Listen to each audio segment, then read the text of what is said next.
रेवाड़ी जिले के गांव माजरा एम्स में सड़क व सीवर लाइन के निर्माण कार्य को लेकर हुए विवाद के दौरान गांव के सरपंच रविंद्र हाथी पर जानलेवा हमला किया जाने का मामला सामने आया है।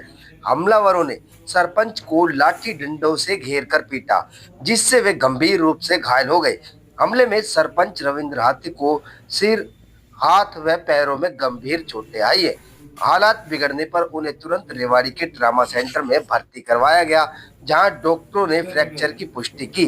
मामले की सूचना मिलने पर हरियाणा पुलिस ने कार्रवाई करते हुए 7 लोगों के खिलाफ नामजद एफआईआर दर्ज की।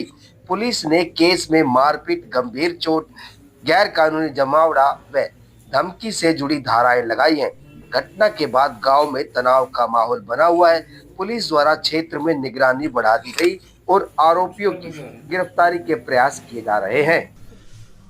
मैं सबसे पहले तो आप यहाँ पहुँचे, उसके लिए आपका जोड़ के नमस्कार करता हूँ, तहे दिल से धन्यवाद करता हूँ आपकी टीम का, आपके चैनल का। 2 साल पहले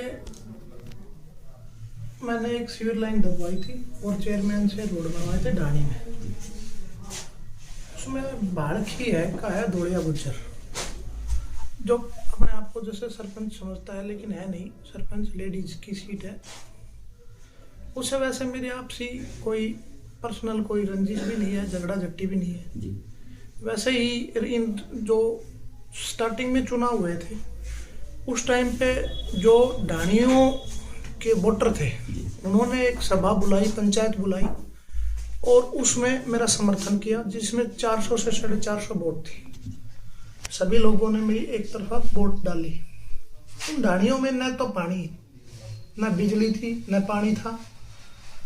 और अब उन लोगों ने इतना मेरा सहयोग किया तो मेरा फर्ज बनता था, ना ही उसमें रोड था। अब वो जो है चीजें, जो जमीन थी वो लोगों ने खरीद रखी, तब अपने मकान बना रखे थे। अब उनको जाने के लिए भाई पीने के लिए पानी भी चाहिए, बिजली भी चाहिए, रास्ता भी चाहिए और रास्ता भी चाहिए।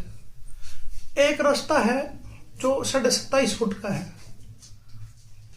5 करम का है, जो नोएडा की ढाणी से नहीं, गुजरों की ढाणी से पीलिया की ढाणी जाता है। उसके लिए भी मैंने हम दोनों ने बैठ के एक बार बात की थी, भाई पैमाइश करवा देता हूँ मैं और राव साहब से या कहीं से भी ग्रांट लेके आएंगे, विधायक साहब से बनवा देंगे। तो इसने मंदिर में बैठ के ये भी कहा था कि भाई आप पैमाइश करवा दो। मैंने पैमाइश का खर्चा भी लगाया था मैंने इंडिविजुअल, उसके बाद भी उस चीज़ पे सहमत नहीं हुआ।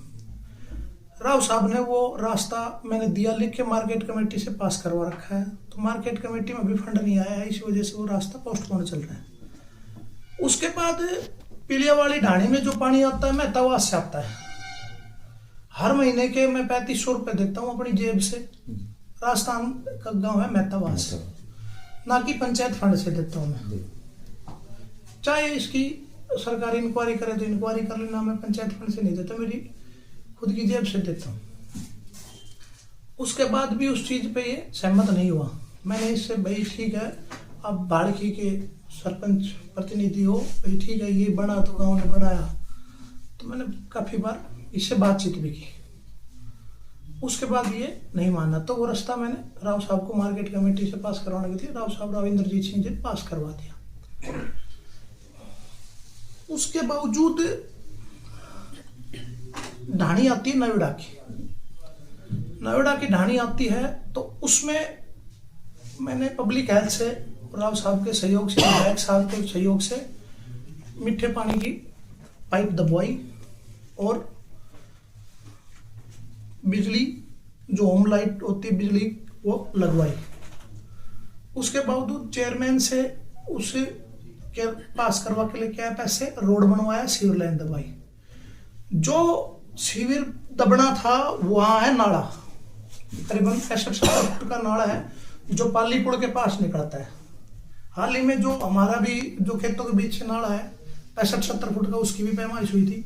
वो सीवर लाइन उस पानी में, वो पानी की जो सीवर लाइन थी उसमें डालना चाह रहा था मैं 2 साल पहले, भाई नाले में डाली रहे। इसने उस पर ऑब्जेक्शन कर दिया था। उसके बाद मैंने ठीक है वो वहीं बंद करवा दी। उसके बाद बंद हुई तो बारिश आई, वो उसके पाइप थे वो चौक हो गए थे। जैसे बारिश के कारण, तो उसके जो चैम्बर थे वो बैठने लग गए, रुक गए थे। अब बैठने लग गए थे, मतलब धरती धिसने लग गई थी पानी की वजह से। तो लोग बागों ने कहा बेटा इस पानी को निकाल दे। मैंने वो पानी के लिए 10 दिन पहले गड्ढा करवा दिया। तो गड्ढे में एक दिन एक व्यक्ति का भी थोड़ा मैं गिर गया, तो उससे भी मैंने बोल दिया अंकल ये मैंने करवाया था पानी निकालने के लिए। अब ठीक है, अब ढाणी के लोगों के फोन आने लग गए मेरे पास, अब भाई बेटा इसको तू अटवा दे या 2 पाइप और लगेंगे इनको लगवा दे। ठीक है, मैं बोला ठीक है जी मैं जेसीबी भेज देता हूँ। मैंने मशीन भेज दी, रात को फ्री हुई थी जेसीबी मशीन मेरी, मैंने भेज दी। ढाणी से राजेंद्र का फोन आया था, और भी काफी लोगों के आए थे, शादी वादी भी है उनके भी आए थे। तो मैंने कहा भाई जेसीबी वाले से एक वो जो पाइपलाइन दबाता तो भाई उसको ठीक करिए और ऐसा करिए जो पानी निकल जाएगा। अब उसके बावजूद वहां मशीन गई तो ये वहां आ गया। तो राजेंद्र का मेरे पास फोन आया कि भाई ना तो ये गड्ढा बंद करने दे रहा ना खोदने दे रहा है। तो उनका क्या है कि आपसी जमीन का विवाद चल रहा है। इसने मतलब कई बनिया बनिया रहते बाहर, तो यहाँ के जो जोता है 100 साल से जोता है उनकी जमीन की मलकियत बोलती थी बनियों के नाम। ये कहीं 5-7-10 लाख रुपए में ले आया और उनके साथ दादागिरी करता रहता है 24 घंटे, उनको दबाने की कोशिश करता है। तो उनकी भी कोई 4 किले थे, उनकी भी ये मलकियत ले आया जमीन की। उसके बावजूद इनका पहले झगड़ा भी हुआ था, तो मेरी ग्राम पंचायत के थे, तो मैंने भाई जाके किया नहीं थाने में भी गए, चौकी में भी गए, मुकदमा भी दर्ज है। मेरे ग्राम पंचायत बैठी थी, भाड़की की बैठी थी, तो इसने साइड में ले जाके भी कहा भाई मेरा फैसला करवा दे प्रशासन के थ्रू। मैंने कहा भाई मैं नहीं करवा सकता, हमारे गांव के बड़े बुजुर्ग हैं उनसे आप माफी मांग लो और अपने कोर्ट के थ्रू लड़ाई लड़ो। मैंने इस चीज में मेरे गांव वालों का सहयोग किया था। हालांकि वैसे इससे मेरी कोई दुश्मनी नहीं, इनके परिवार से भी अच्छी बैठा उठ थी। इससे मेरी 15 दिन पहले मानने की बात हुई थी किसी जमीन के सिलसिले में, उस टाइम पे भी अच्छी बात हुई थी मेरी इससे, ये नहीं कि भाई झगड़े वाली कोई बात हुई थी। 10 दिन पहले हम चौकी में भी SHO साहब ने बुलाए थे सभी सरपंच, वहां भी मेरी बात हुई थी भाई ढाणी के हैं इनमें पानी रोड की सुविधा करवा देते हैं दोनों भाई मिलके। मेरे मन में इसके प्रति कोई बात भी नहीं थी। तो उन राजेंद्र का फोन आया और उसका भाई विजय था और भी धर्मा था, उनका फोन आया। तो मैंने बोला भाई मैं आ रहा हूँ। मैं कहीं कुंड के ऊपर अंकल की डेथ हो रखी थी, वहां बैठा था मेरी फैमिली के साथ, अकेला वहां से चल दिया, फैमिली को ऑफिस के पास छोड़ दिया।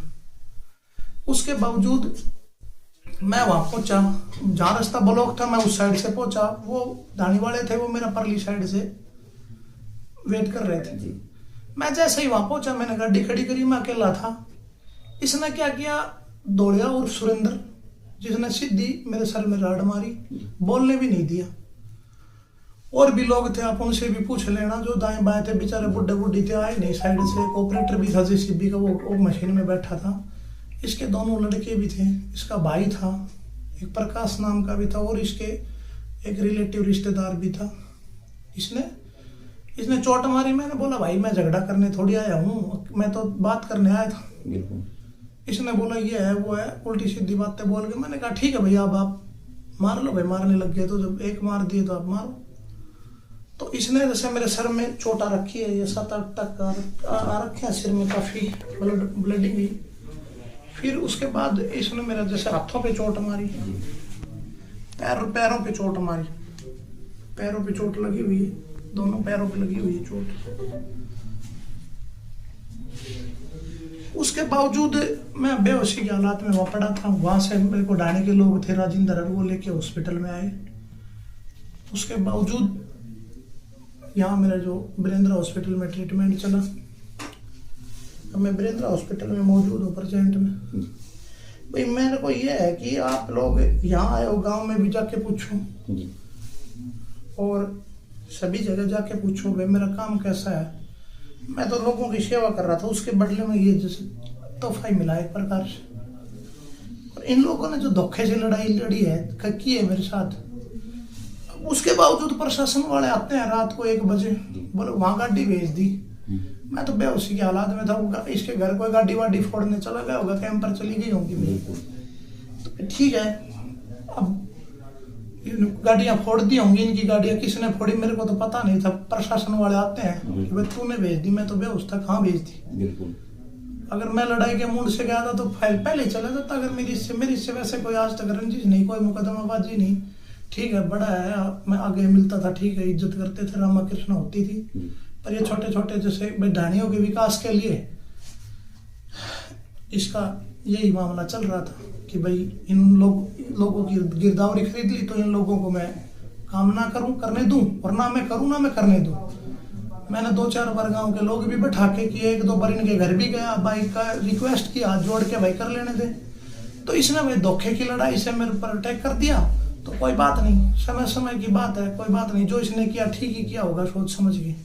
अभी प्रशासन से कोई बात हुई? प्रशासन से यही अपील करता हूँ जी, मैं बिल्कुल इस चीज में मेरा किसी प्रकार का कोई दोष नहीं है, मैं तो हाथ जोड़ के यही अपील करता हूँ। बाकी प्रशासन तो सब लोगों को पता है कैसे क्या हैंडल करेगा। तो मैं तो यही अपील करूंगा, जो न्याय मिले वो न्याय दे। हमलावर कौन कौन थे सरपंच साहब? सुरेंद्र उर्फ दौड़िया था जी, उसका भाई था, लाला बोलते हैं जिसको, ठीक है। उसके बाद उसके दोनों लड़के थे, लाला के दौड़िया का, एक प्रकाश नाम का था जो हाल ही में सरपंच का, जो सरपंच है लेडीज उसका पति है जी। एक लड़का और था। तो करीब कितने लोग थे टोटल? 7-8 लोग थे, मैं अकेला था। 7-8 लोग थे। उसके बावजूद इन्होंने पीछे भी काफी गांव का जो ढाणियों में पानी आता था उसकी भी ट्यूबवेल निकाल दी थी। जो एक सरपंच है बाड़खी का, उससे भी इसने दादागिरी करके मारपीट की और भी लोगों के साथ की। तो यही है जी, हमने तो अपना जो था करते हुए लोगों की सेवा के लिए करना चाह रहे थे। बाकी लोग बताएंगे आपको कि हम सही हैं गलत हैं, मैं लोग बता देंगे, लोग भी तो बताएंगे। वहां ढाणियों में जाओ, मेरे बारे में पूछना और उसके बारे में पूछना। मैं गलत हूँ तो भाई मेरे को सजा मिलनी चाहिए, वो हो तो उसको मिलनी चाहिए। मैं तो सरकार से भी यही गुहार करूंगा, राव साहब से भी, हमारे जो डॉक्टर साहब कृष्ण MLA साहब हैं उनसे भी यही कहूंगा कि भाई इसको देखें। ढाणियों में बेहद हालात खराब हो रखी है दादागिरी की वजह से। नहीं कर जी, प्रेजेंट में सस्पेंड भी हुआ था पीछे।